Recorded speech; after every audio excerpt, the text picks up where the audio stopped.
Meet Zach Galligan. He's not only a very normal young man, but he's also involved in very extra-normal events in the new motion picture from Warner Brothers called Gremlins. Zach, you're what, 19 or 20 now? 20, yeah. And this is probably your biggest film assignment thus far. Yes, definitely. You've done a lot of TV work, though. Catch us up now on some of that kind of thing. I did. I played Roy Scheider and Lee Ullman's son in Prisoner Without a Name. That was an NBC TV movie that aired last May, '83. And I did an after-school special for ABC called A Very Delicate Matter. And that aired in November '82, and I did a guest shot on Another World, soap opera. Now, before we get to the movie Gremlins itself, I've got to ask you, you've seen yourself on the small screen. Now you've seen yourself on the big screen. What's the difference in impact for you now as a viewer, not just as an actor? It's an interesting question.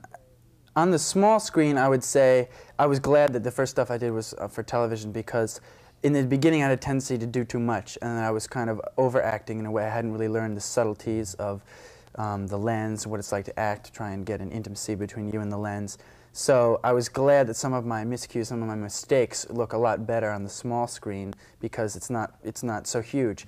And now with Gremlins, I'm kind of glad, because I think I still have some work to do, but I think I've made the adjustment to the larger screen more gracefully than I would have if I had gone in just right off the bat. And you know, because the camera gets so close, and you have to be so careful not to do too much. I mean, just even a little squint of the eyes, you know, can say so much. Especially on a huge screen. screen. Absolutely, 40 feet high. Yeah. One blink can knock us all to the back wall of the theater. Exactly, right? exactly. Now, while you're reducing things down, there's a marvelous scene that comes to mind between you and Phoebe Cates early in the film. You're working at a bank, and the two of you exchange a look that I thought was just marvelous. It says so much. We know that romance is about to blossom here. Working with Phoebe, tell us what that was like. Well, I had known her for a couple of years before I had gotten the role in the picture, and she's an incredibly sweet girl, and she's very beautiful, and it wasn't very difficult for me to imagine falling in love with her. As our relationship progressed, as we continued to shoot the film, we really became more like brothers and sisters, but I think we managed to kind of get that spark of romance in there. And well, it's a very chaste relationship in a sense, although there is that screen kiss. Was there some debate about that, whether to have it? No, well, actually, You were all for it, I suppose. Well, could you ask that question again? We had whatever that rumbling was. Surely. Okay. While you were working with Phoebe Cates, it's kind of a chaste relationship, but as far as the screen kiss is concerned, was there any debate about whether to do it or not? No, I think everyone had decided that we wanted it in. We wanted it to be some sort of payoff to the fact that we had a relationship. And she and I think, were both a little nervous about doing the scene because, like I said, we were much more like brother and sister, and there was kind of a sweetness to our friendship, and we were kind of wondering how it would be. And then we just kissed each other after the first practice run-through, and we looked at each other and we said, you know, what was the big deal? Because it really was, yeah, it took a lot of the tension off. And that was the first day that Steven Spielberg showed up on the set, so it was like quite a hectic day. And so there were a lot of pressures on that day. So. But speaking of a big deal, working with the inanimate actors, the Gremlins themselves, without spilling too many of the beans about the trickery, what was it like day to day when you were the only human actor on that set? Well, it was hard for a number of reasons, because the Gremlins were silent, and none of the sounds had been put in until after the production. So of course they were making faces. They were going like, you know, and so you had to kind of react to these faces and imagine what they would sound like. So that was a little frustrating, not exactly having the entire creature, the entire character there.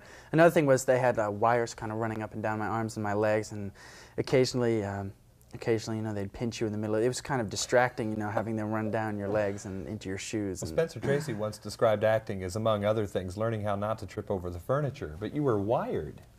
You had to not let those get in the way, too. Yeah, I had a couple of times I had to shuffle really slowly because there were people following me holding wires and things like that. So I kind of had to. It was definitely distracting at times, but it was good in a way, because it was a kind of discipline that I got used to. You had to be completely in character all the time. You had to make every take count. And because oftentimes they would take the best takes with the creatures in them, and they, you know, if your acting suffered, well, then that was your own. Exactly right. Wow. If the creatures don't work, you can forget the film working. So I had kind of had to go in there, and I had to be, you know, on on my toes every single take. Zach, could we take some time, and I'd just like to ask you to look right into that camera and talk to the parents and kids out there who are thinking about going to see Gremlins, but may have heard through the grapevine that there's some violent episodes in it. Could you address yourself to that right now? Absolutely. I don't think that it's any more violent, truthfully, than anything that you see on television. I mean, the fact of the matter is, I would say if you curtail your children's television watching habits, then you should probably do the same thing with Gremlins. If you think it might be too much for your kids, go and see it. If you think, I don't think personally it is. There's not a single drop of human blood in it. I don't think there's even a single curse. I haven't seen the final cut though. It's basically, it has some frightening elements to it, but it's about as frightening as a spook house or ghost stories around a campfire or a roller coaster, or, I mean, people have always been attracted to fear. I mean, I think a lot of people like to go see scary movies. They like to go into fun houses. They like to be scared because there's no real danger. It's just a movie. It's just something on the screen. Everyone knows it can't really hurt them. How it happens, nonetheless, that you are able to stay so normal throughout such events. I wonder, if this had happened to you in real life, could you have really taken it with such normalcy, and you're able to get a lot of things done, and you work against the Gremlins eventually? In real life, you have to wonder.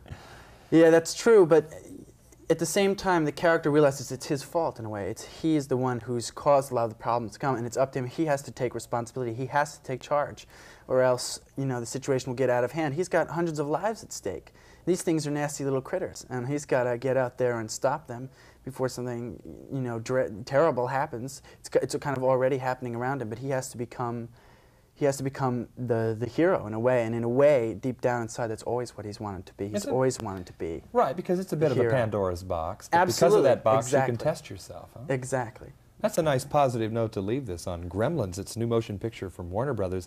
Zach Galligan is the possessor of a very, very magical box indeed from Gremlins. Zach, I want to thank you very much. Thanks. And best to your future as well. Thank you. This is John Tibbetts.